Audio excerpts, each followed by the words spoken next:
우리가 이제 예수님의 세 가지 시험을 보고 있습니다. 첫 번째 시험이 뭐였습니까? 40일 동안 금식하신 예수님에게 돌로 떡을 만들어라. 이게 첫 번째 시험이었죠, 그죠? 첫 번째 시험이었어요. 아주 솔깃한 것입니다. 왜냐? 배가 고팠고 매우 배가 고팠기 때문에 먹고 싶은 마음이 아주 굴뚝 같은 상황에서 이 유혹을 하였습니다. 예수님은 거절하셨습니다. 그죠? 거절하셨습니다. 그리고 하나님의 입으로 나오는 말씀으로 산다 이러시면서 거절하셨습니다. 두 번째 유혹은 성전 꼭대기로 예수를 데리고 가서 거기서 뛰어내리라고 하는 유혹이었습니다. 뛰어내리면 천사들이 받쳐줄 거다. 네가 하나님의 아들이면 뛰어내려서 천사들이 받쳐줄 거니까 뛰어내려라. 이게 두 번째 유혹이었습니다. 이것도 충분히 하고 싶은 유혹입니다. 왜요? 하나님의 아들임을 증명할 수 있는 기회이기 때문에. 하나님의 아들인 것을 사탄에게 자 봐라, 내가 하나님의 아들이다, 천사들이 받쳐준다, 이걸 증명할 수 있는 기회이기 때문에 충분히 할 수 있는 유혹입니다.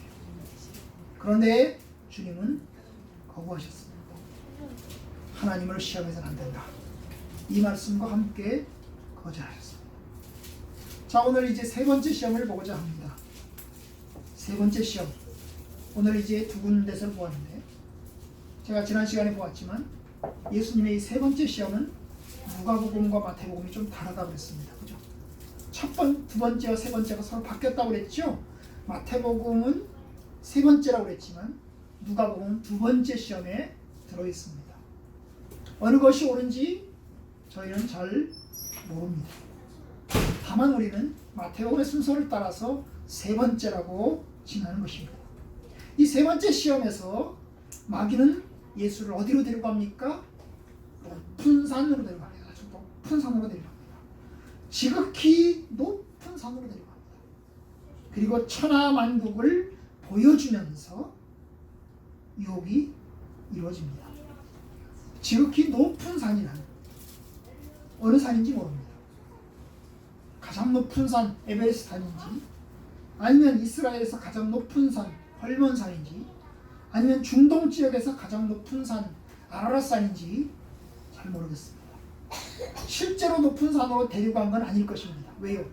거리가 워낙 멀기 때문에 데려가려면 마치 양탄자를 타고 데려가야 되는 것입니다.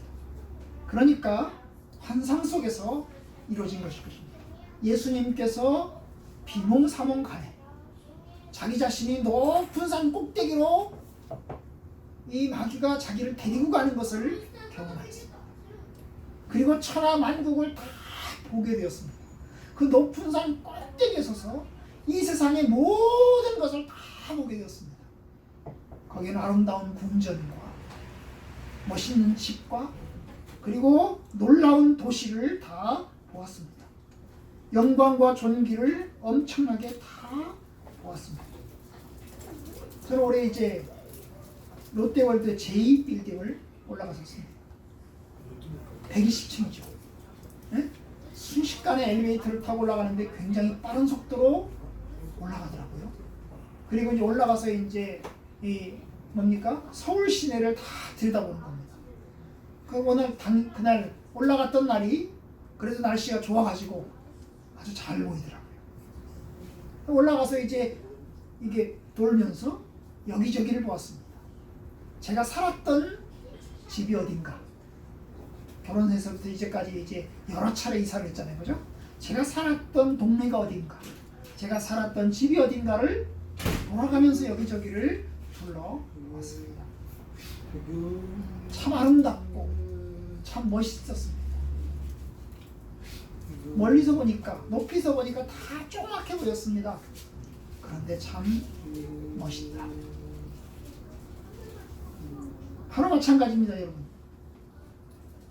예수님을 데리고 높은 산 꼭대기에서 바라본 그 아래 풍경은, 아래의 절경은 정말 놀랍고 멋있었습니다. 여기저기 제국들이 보였고, 여기저기 도시들이 보였고, 그리고 왕궁들이 보였습니다. 집들도 다 보였습니다. 자, 그걸 보면서 마귀가 이제 시험을 합니다. 유혹을 합니다. 뭐라고요? 내게 절하라. 이게 유혹이죠, 그죠? 내게 절하라. 내게 절하라. 이게 이제 세 번째 유혹입니다. 아니, 밑도 끝도 없이 무슨 절하라고 이야기합니까? 거기에는 전후사정이 있습니다. 두 가지가 있어요. 두 가지가. 내게 절하면 내가 이 천하 만국의 영광을 다 너에게 주겠다. 이거잖아요, 그죠? 내게 절하라. 내게 절하면 내가 이 세상의 천하 만국의 영광을 내가 다 너에게 주겠다. 다 너 예수에게 다 주겠다. 이게 이제 그의 유혹입니다. 아름다운 이 모든 것을, 이 천하 만국과 그 영광을 다 너에게 주겠다. 이것이 이제 마귀의 유혹입니다. 얼마나 놀랍습니까? 그것을 다 준다니. 얼마나 놀랍습니까? 다 가질 수 있는 것입니다. 마귀에게 절 한 번 하면, 마귀에게 절 한 번 하면 이 세상의 모든 것을 다 가질 수 있습니다. 여러분 같으면 어떻게 하시겠습니까? 저 같으면 절하겠습니다. 아니, 절 한 번 하면 다 주겠다는데 하지 않겠습니까? 저 같으면 하겠습니다. 아니, 이 같은 거 다 준다는데요. 한 번만 고개 숙이면 준다는데요. 그런데요, 그게 쉽지 않아요. 이 자존심이 쉽지 않아요. 자존심 때문에 쉽지 않아요. 그러나 자존심만 버리면, 그 자존심만 버리면 천하를 다 가질 수 있어요. 그럼 예수님은 자존심 때문에 안 하셨나요? 네? 자존심 때문에 이 마귀의 유혹을 거절하셨습니까? 아니, 마귀가 하는 말이 거짓말입니까? 내가 나에게 절하라. 그러면 내가 천하 만국의 영광을 다 주겠다. 그러면 마귀의 유혹은 거짓말입니까? 아니, 하나님 거잖아요. 이 세상의 영광은 다 하나님 거잖아요. 이 세상의 만물은 하나님이 다 만드셨잖아요. 그런데 마귀가 준다고 합니다. 마귀 겁니까? 하나님 겁니까 도대체? 예수님은 말씀하십니다. 야, 마귀야, 거짓말하지 마. 그건 하나님 거야. 그렇게 이야기하지 않습니다. 그렇게 이야기하지 않아요. 누구 겁니까? 마귀 겁니다. 왜요? 누가복음에 의하면 그걸 마귀가 이야기를 합니다. 뭐라고 얘기를 합니까? 오늘 말씀 누가복음에 보면 4장 6절에 보면 이야기를 합니다. 이르되 이 모든 권위와 그 영광, 이 모든 권세와 능력과 힘과 영광을 내가 너에게 주겠다. 내가 너에게 주겠다. 이 모든 권세, 이 모든 능력, 이 모든 영광 내가 너에게 다 주겠다. 그러면서 뭐라고 얘기합니까? 이것은 내게 넘겨준 것이므로 내가 원하는 자에게 주노라. 내가 내 마음대로 준다 이거야. 이것은 나에게 넘겨준 것이다. 사실 이 권세와 영광과 모든 것은 원래는 하나님 것입니다. 하나님이 세상을 만들었고 하나님이 세상을 지배하시고 하나님이 통치하시기 때문에 원래는 하나님 것입니다. 그런데 마귀는 이야기합니다. 그것을 나에게 넘겨주었다. 그래서 내가 넘겨받았다. 따라서 지금 현재는 내 거다. 그 영광을 내가 가지고 있다는 것입니다. 그 권세를 내가 가지고 있다는 것입니다. 아니, 하나님이 가지셨는데 언제 마귀에게 넘어왔습니까? 하나님이 언제 그에게 넘겨주었습니까? 마귀가 하는 말이 거짓말입니까? 도대체 세상 권세는 누구 것입니까? 누구의 것입니까? 맞습니까? 여러분, 마귀가 거짓말로 사기를 치면서 예수를 유혹하는 겁니까? 만약 그렇다면 이것은 보이스피싱. 예수님이 마귀가 예수를 향해서 보이스피싱을 하는 겁니까? 거짓말로 사기를 치면서 돈을 뜯어내려고 하는 것입니까? 나에게 절해라. 그러면 내가 천하만국 영광 주겠다. 주지도 못할 거면서 거짓말하는 것입니까? 그런데 여러분, 이것은 예수를 속이는 게 아니에요. 이 천하만국의 영광과 권세는 누구에게 있습니까? 마귀에게 있습니다. 원래는 하나님 것이었습니다. 원래는 하나님의 것이었는데 마귀가 타락하면서 하나님의 영광과 권위를 가졌습니다. 이 땅을 다스리는 권위를 마귀가 가진 것입니다. 이게 현주소문. 그러니까 마귀의 시험은, 이 말은 사기가 아닙니다. 실제로 마귀가 그것을 가지고 있습니다.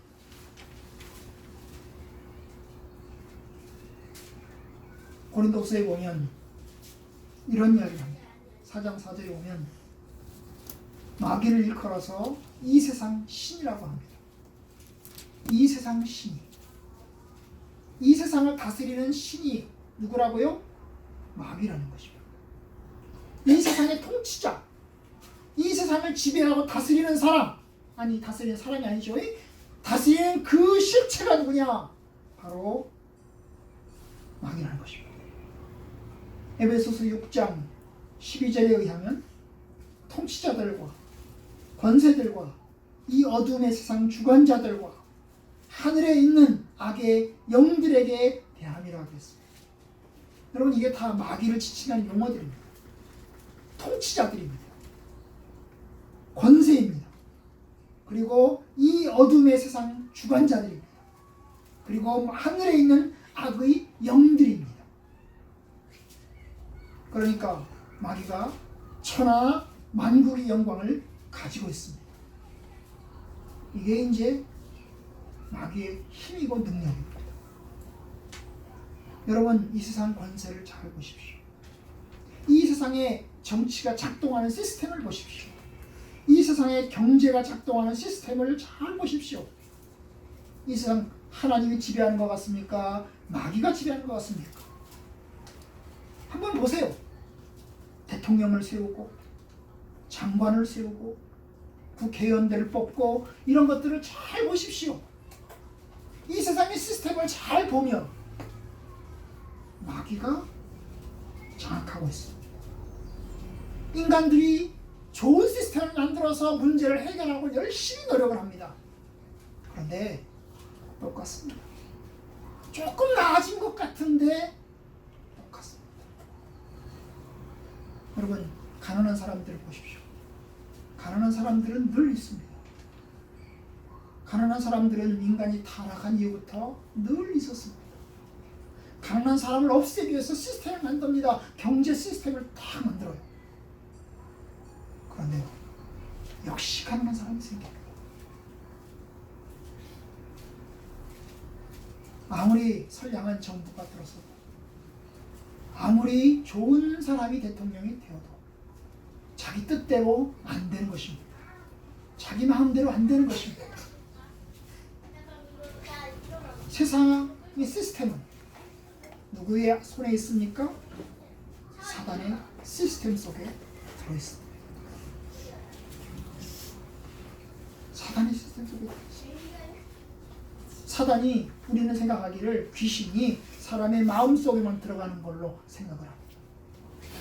그게 이제 일종의 귀신을 쫓아내는 사람들이죠. 귀신 들린 사람이 오면 귀신아 나가라 그럽니다. 귀신아 나가라. 그럼 귀신이 나가면서 병이 고쳐집니다. 귀신은 사람의 마음, 사람 속에만 들어가서 귀신만 내쫓으면 그 사람의 병이 나아지는 것으로 생각합니다. 그러나 여러분, 귀신은 사람 속에만 있는 게 아닙니다. 사람의 속에만 있는 게 아니에요. 그래서 그 사람을 정신병이나 무슨 질병을 만들어내는 것만 하는 게 아닙니다. 귀신은 구조 속에 있습니다. 구조 속에도 있습니다. 사회 구조 속에도 있습니다. 여러분, 멀쩡하던 사람이 그 시스템 속으로 들어가면 병에 걸립니다. 괜찮아요. 그 시스템 속에 들어가지 않으면 건강할 사람이 그 시스템 속에 들어가면 병에 걸리고 죽습니다. 우리가 가끔씩 보잖아요. 사탄이 세상을 통치하고 있는 것입니다. 사람들을 스트레스를 주고, 사람들에게 고통을 안겨다 주고, 사람들에게 질병을 안겨다 주고, 사람들을 죽음으로 끌고 갑니다. 여러분, 사람들이 자살을 합니다. 사실 자살하는 것은 그 사람 책임이기도 합니다. 왜냐하면 그 사람의 마음이 약하고 그 사람이 절망하기 때문에 자살하는 거죠. 죽음에 이르는 질병은 절망이잖아요. 그 절망이 죽음을 가져다 옵니다. 그러나 여러분, 그러면 그 절망을 가져다 주는 것이 죽음이지만 여러분, 그 절망을 가져오게 하는 시스템은, 도대체 누가 가져다 주는 것입니까? 그게 결국 사람을 자살로 이끄는 것은 사탄의 역사입니다. 그 사람에게 자살을 생각을 막 부추겨서 자살하는 것뿐만 아니라 자살이 일어날 수밖에 없는 스트럭처, 구조를 만들어내는 것이 사단의 역사인 것입니다. 천하만국의 영광과 권세를 너에게 주노라. 여러분, 우리나라 대한민국을 한번 보십시오. 많이 달라졌습니다. 100년 전과 비교하면 100년 전에는 왕이 다스리고 있었습니다. 지금은 누가 다스립니까? 대통령이 다스립니다. 100년 전에는 신하를 누가 뽑았습니까? 왕이 뽑았습니다. 지금은 그 신하들을 누가 뽑습니까? 국민들이 투표를 통해서 뽑습니다. 그런데요, 달라진 건 별로 없어요. 여전히 스트럭처, 이 구조는 사탄이 악에 보이지 않는 이 세상 통치자인 그 사탄이 여전히 영향력을 행사하고 있습니다. 그런데 그걸 묻고 그냥 구조만 바뀌면 문제가 해결될 것 같은 생각을 합니다. 그래서 구조를 바꾸어 보자고 합니다. 그런데 여러분, 바뀌어지지 않아요. 왜요? 사탄이 역사하고 있습니다. 그러니까 이 유혹은 예수님에게는 굉장히 솔직한 겁니다. 예수님께서 그것을 이어받아서 그 구조를, 스트럭처를 변화시키면 되지 않겠습니까? 마귀에게 절 한 번 하고 그 다음에 스트럭처를 본인이 물려받아서 하나님의 나라의 스트럭처를 변하면 되지 않겠습니까? 좋지 않아요? 내 마음대로 할 수 있다는데, 이 세상의 영광과 권세를 내 마음대로 할 수 있는데 좋지 않겠습니까? 결국 이 시험은 세상 권세에 대한, 세상 영광에 대한 유혹입니다. 아주 귀가 솔깃합니다. 여러분, 이것은 우리도 추구하는 것입니다. 우리도 권세를 잡고 싶습니다. 권세를 잡아서, 영광을 잡아서 한번 내가 뭔가를 해보고 싶습니다. 내가 하면 뭔가 조금 나아질 것 같습니다. 그래서 뭔가 해보고 싶습니다. 조금 더 좋은 나라, 좀 더 멋있는 나라를 한번 만들어보고 싶습니다. 이게 우리 인간의 추구입니다. 귀가 솔직하지 않습니까? 아주 솔직합니다. 그 괴테의 소설 파우스트를 보면 영혼을 파는 이야기가 나옵니다. 이 파우스트는 평생 동안 공부를 했습니다. 공부를 하느라고 기쁨을 못 누렸고 즐거움을 못 누렸습니다. 그래서 이제 어느 날 이 파우스트가 세상의 기쁨과 즐거움을 위해서 자기 영혼을 팝니다. 마귀에게 자기 영혼을 팔아요. 그 대가로 그는 세상 즐거움과 영광을 맛봅니다. 온갖 기쁨을 다 누립니다. 그런데 그 영광과 기쁨은 사실 계속해서 가면 즐거울 것 같은데 실증이 납니다. 실증이 나서 다시 예전으로 돌아가고 싶어요. 그래서 이제 마귀에게 이야기합니다. 이제 내 영혼 판 거 다시 물려달라, 돌려달라 그럽니다. 원래대로 원상하고 하고 싶다. 이것도 재미없다. 이것도 재미없다는 거죠. 그런데 여러분, 마음대로 할 수 없어요. 이미 영혼을 팔아버린 뒤라 마음대로 할 수 없어요. 결국 이 마귀는 파우스트를 찢어서 지옥에 던져버리고 맙니다. 이것이 비참인 거죠. 세상에 권세와 유혹이 있으면 행복할 것 같고 즐거울 것 같은데 그렇지도 않습니다. 여러분이 구약 성경의 전도서를 보면 이 전도서에는 부자이고 권세자이고 모든 것을 다 가진 지혜자가 지혜도 가지고 있습니다. 권세도 가지고 있습니다. 돈도 가지고 있습니다. 다 가지고 있습니다. 부정한 것 없이 다 가지고 있는 한 사람이 실험한 이야기가 나옵니다. 이 실험한 이야기 전도서를 보면 이 사람은 하고 싶은 대로 다 했습니다. 하고 싶은 대로 다 했어요. 이 지혜자 하고 싶은 대로 다 했습니다. 행복했을까요? 안 행복했을까요? 전도서에 이 사람이 해본 결과 행복했을까요? 안 행복했을까요? 집에 가서 읽어보세요. 전도서를 읽어보시면 이 사람이 자기가 하고 싶은 대로 다 했습니다.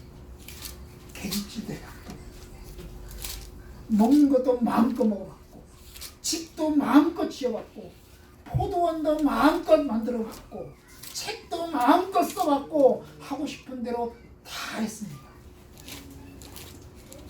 근데 이 사람의 이야기가 뭔지 아십니까? 시작하면서 하는 말이 전도사의 이야기가 뭐예요? 헛되고 헛되고 헛되고 헛되니 모든 것이 헛되더라. 이게 이제 그러면서 시작하는 거예요. 자기가 해본 결과 다 헛된 거예요. 다 부질없는 것이에요. 잠깐은 재미있고 잠깐은 놀랍고 잠깐은 유익할지 모르지만 이게 부질없는 거더라. 전도서의 마지막 결론이 뭘까요? 가장 마지막 결론이 뭘까요? 전도서의 결론은 전도하는 거예요. 전도가 뭐예요? 하나님 믿으라는 거 아닙니까? 그죠? 이 전도서의 마지막 결론이 뭘까요? 그러니까 하나님 믿으라 그 말이에요. 보다 일찍 늙어 빠진 할머니 할아버지가 돼가지고 죽음으로 들어가기 전에 하나님 믿으라 이거. 젊었을 때부터 하나님 믿으라 이거예요. 그리고 하나님 경외하라. 이게 이제 전도서의 이야기입니다. 여러분, 천하만국의 영광과 즐거운 존귀는 우리가 다 갖고 싶어 합니다. 그런데 가지면 우리 영혼은 망합니다. 그 사람이 권세자들입니다. 권력자들입니다. 여러분, 성경에 나오는 이야기가 아니지만 진리가 하나 있습니다. 이런 이야기를 우리는 들어본 적이 있을 겁니다. 모든 권력은 부패합니다. 절대 권력은 절대로 부패한다. 들어보셨죠? 모든 권력은 부패한다. 썩는다는 거예요. 모든 권력은 썩는다. 그리고 절대 권력은 절대로 썩는다. 여러분, 세상 권력자가 썩지 않는 권력자가 없습니다. 이 세상 권력은 철저하게 썩습니다. 권력을 오래 잡으면 오래 가질수록 썩습니다. 이게 그나마 짧게 가져야, 그나마 일찍 끝나야 되는 거죠. 사람이 가장 정점에 올라갔을 때, 가장 존경받을 때 내려와야 그러면 존경으로 끝나는 거죠. 그렇죠? 그런데 그 존경받을 시점을 넘어서면 그때부터는 추락하기 시작을 합니다. 한도 끝도 없이 추락을 합니다. 그리고 권력을 행사해서 자기 마음대로 합니다. 그걸로 부패하고 그걸로 비자금 만들고 그걸로 다른 사람들을 괴롭힙니다. 그런가 여러분, 세상 권력은 우리에게 유익이 되지 않습니다. 어떻게 하면 이 권력을 가질 수 있습니까? 어떻게 하면 이 권세를 가질 수 있습니까? 여러분은 한 가지 비법이 있습니다. 여러분이 권세를 갖길 원합니까? 여러분이 향락을 누리길 원합니까? 여러분이 부자가 되길 원합니까? 마귀에게 고개를 숙이십시오. 마귀를 섬기시고 마귀에게 고개를 숙이신다면 여러분들은 천하만국의 영광을 얻을 것입니다. 그런데 여러분, 한 가지 잃은 게 있습니다. 천하만국의 영광을 얻는 그 이면에 잃어버리는 게 있습니다. 뭘 잃어버릴까요? 자유를 잃어버립니다. 자유를. 왜냐하면 마귀를 섬긴다는 것은 마귀에게 종이 된다는 것이고 결국 나의 자유를 잃어버리는 것입니다. 예수님은 어떻게 하십니까? 당연히 거부하십니다. 우리가 본 대로 예수님은 거부합니다. 뭐라고 하면서 거부합니까? 응? 그렇죠. 오직 하나님만 경배하고 하나님만 섬기라 하였느니라. 오직 하나님만 경배하고 하나님만 섬기라 하였느니라. 그러니까 이 말은 뭐예요?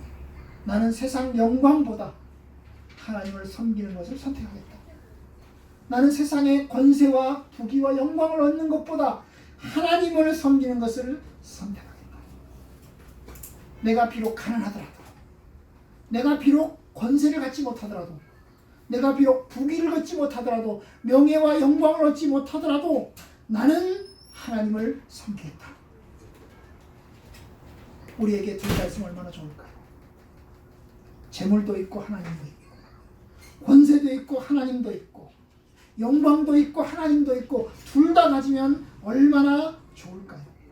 우리는 하나님도 섬기고 부귀 영화도 갖기를 원합니다. 이건 모든 사람의 바람입니다. 저의 바람이기도 하고 여러분들의 바람이기도 합니다.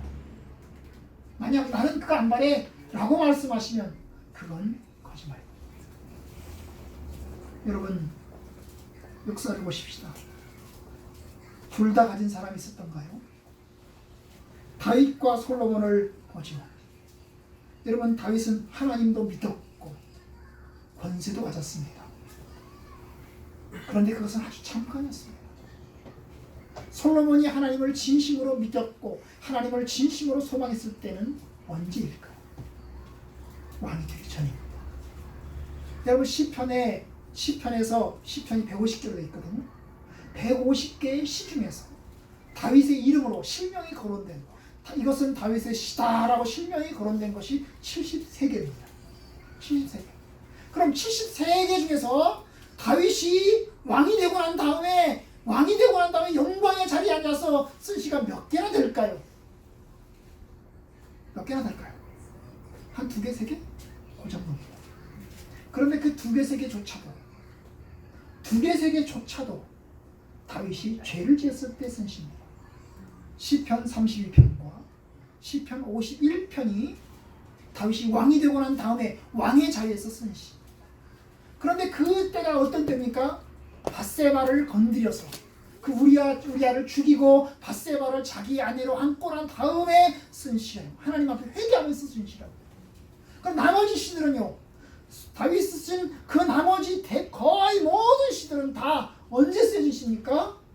고난받을 때, 사울에 의해서 쫓겨다니고 도망다니고 죽음에 의해서 죽음의 순간을 서성일 때 쓴 시입니다. 그러니까 여러분, 영광과 하나님을 동시에 갖기는 거의 불가능합니다. 영광과 동시에 섰다 생각하는 자, 이게 성경 말씀이에요. 섰다 생각하는 자는 넘어질까 조심하라. 바로 서는 순간에 넘어지는 것입니다. 여러분, 우리가 산에 올라갑니다. 열심히 힘들게 땀을 뻘뻘 흘리면서 올라갑니다. 그리고 정상에 섰습니다. 그리고 정상에 서서 사진 찍습니다. 야호! 하고 하고 소리칩니다. 그 다음 어떻게 합니까? 내려오잖아요. 여러분, 하나님과 영광을 동시에 갖는다고요? No. 불가능. 권세를 가지면, 영광을 가지면, 그 영광과 권세를 가지는 순간부터 썩기 시작을 합니다. 썩기 시작을 합니다. 여러분, 약을 사가지고 약병을 개봉하는 순간, 개봉하기 전까지는 괜찮을 거예요. 개봉하는 순간, 그때부터 약은 썩기 시작을 합니다. 천하만국의 영광을 가지면, 천하만국의 영광을 가지는 바로 그 순간부터 천하만국의 영광은 없어지기 시작을 합니다. 그게 솔로몬이었고, 그것이 다윗이었습니다. 그것이 박정희였고, 모든 사람은 예외 없이 다 그랬어요. 성경이 말하는 바는 뭡니까? 하나님과 재물을 겸하여 섬기지 못하는 것, 하나님과 만몬, 하나님과 영광, 하나님과 권세를 겸하여 둘 다 섬기지 못하는 것. 권세를 섬기든지 하나님을 섬기든지, 하나님을 섬기든지 영광을 섬기든지 둘 중에 하나입니다. 동시에 섬길 수 없습니다.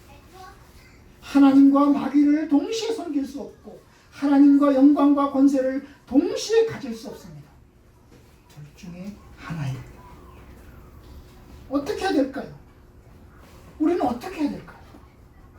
여러분, 우리가 영광과 존귀에 서는 길은 하나님을 섬기는 것입니다.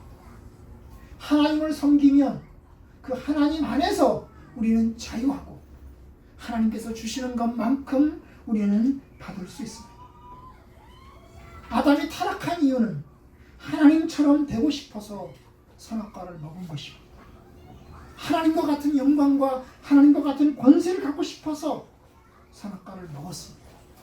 그런데 선악과를 먹자 하나님이 되기는커녕 추락했습니다. 에덴 동산에서 쫓겨났고 죽었습니다. 그런데 예수님을 보십시오. 예수님은 마귀의 유혹을 거절하셨습니다. 마귀의 유혹을 거절하셨기 때문에 아무것도 갖지 못했습니다. 아무것도 갖지 못했습니다. 결국 십자가에 못 박혀 죽으셨습니다. 그는 평생 가난하셨고, 그리고 머물 집조차 없었습니다. 그는 가난뱅이였습니다. 그리고 십자가에 못 박혀 죽었습니다. 비참하게 그는 죽었습니다. 그런데 예수 그리스도는 나는 가난하더라도, 나는 하나님의 아들의 길을 가겠다, 나는 권세가 없더라도 나는 메시아의 길을 가겠다, 이것이 주님의 뜻이었습니다. 불의한 권세와 손잡지 않고 결국 십자가의 길로 갔습니다. 만약 마귀와 손을 잡았더라면 그는 세상에서 부귀 영화를 얻었을 것입니다. 그런데 그러면 메시아의 사역은 끝장이 납니다. 예수가 만약에 절 한 번 했더라면 로마 제국 빌라도에게 죽지 않았을 것입니다. 만약에 죽지 않았더라면 물론 메시아의 길도 없었을 것이겠죠. 예수님은 자신의 길을 알았습니다. 내가 가야 될 길은 가난의 길이고, 내가 가야 될 길은 십자가의 길이고, 내가 가야 될 길은 죽음의 길이다라는 것을 알았습니다. 그런데 그것이 바로 영광의 길이고, 그것이 축복의 길이었습니다. 예수님이 십자가에 박혀 죽으시고 난 다음에 사흘 만에 하나님은 그를 살리셨고, 하나님 보좌 우편에 그를 앉히셨습니다. 이것이 우리의 구원의 길입니다. 마귀에게 절 한 번 하면 모든 것을 잡을 수 있습니다. 편하게 살 수 있고 성공할 수 있습니다. 그러나 그것은 참 성공의 길이 아니고, 그것은 참 생명의 길이 아닙니다. 그것은 실패의 길이요, 그것은 멸망의 길입니다. 주님이 말씀하신 길이 뭡니까? 하나님께서 가르쳐 주신 길이 뭡니까? 좁은 길로 가라. 하나님을 섬기고, 하나님만 섬기고 그를 섬겨라. 하나님만 경배하라. 바로 이것이 믿음의 길입니다. 믿음의 성도들은 제국의 유혹에서 믿음의 길을 걸어갔습니다. 로마 시대에 그리고 일제 시대에 우리의 믿음의 선배들은 그 무수한 유혹 앞에서 결국 거절하고 결국 유혹을 거절하고 십자가의 길을 걸어갔습니다. 그런데 그것이 참된 믿음의 길이었고 참된 생명의 길이었습니다. 우리는 말해야 됩니다. 그죠? 마귀야 물러가라. 오직 하나님만 섬기고 하나님만 경배하려 하였느니라. 나는 하나님만 섬기고 나는 하나님만 경배하겠다. 여러분, 그것이 믿음입니다. 여러분들도 주님의 말씀을 닮아서 아담처럼 되지 마시기 바랍니다. 아담은 하나님처럼 되려고 했다가 추락했어요. 그러지 마시고 뭡니까?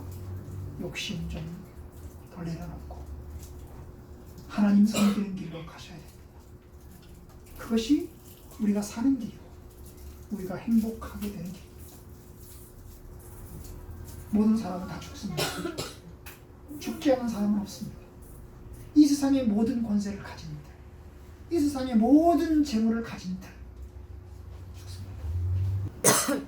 하나님 안에서 없더라도 없는 게 오히려 나을 수 있습니다. 왜요? 형제들이 화목하게 지낼 수 있습니다. 그렇죠? 없으면, 줄 게 없으면 형제들이 오히려 화목하게 지낼 수 있습니다. 우리 어머니 재산 물려받아서 저랑 제 동생 싸웠습니까? 물려받은 게 없으니까 싸울 것도 없습니다. 싸울 것도 없습니다. 오히려 미안하죠. 미안합니다. 무엇이 믿음의 길인가? 무엇이 생명의 길인가? 무엇이 감사한 건가? 여러분 생각하시고 하나님 뜻 안에 서시기를 주님의 이름으로 축원합니다.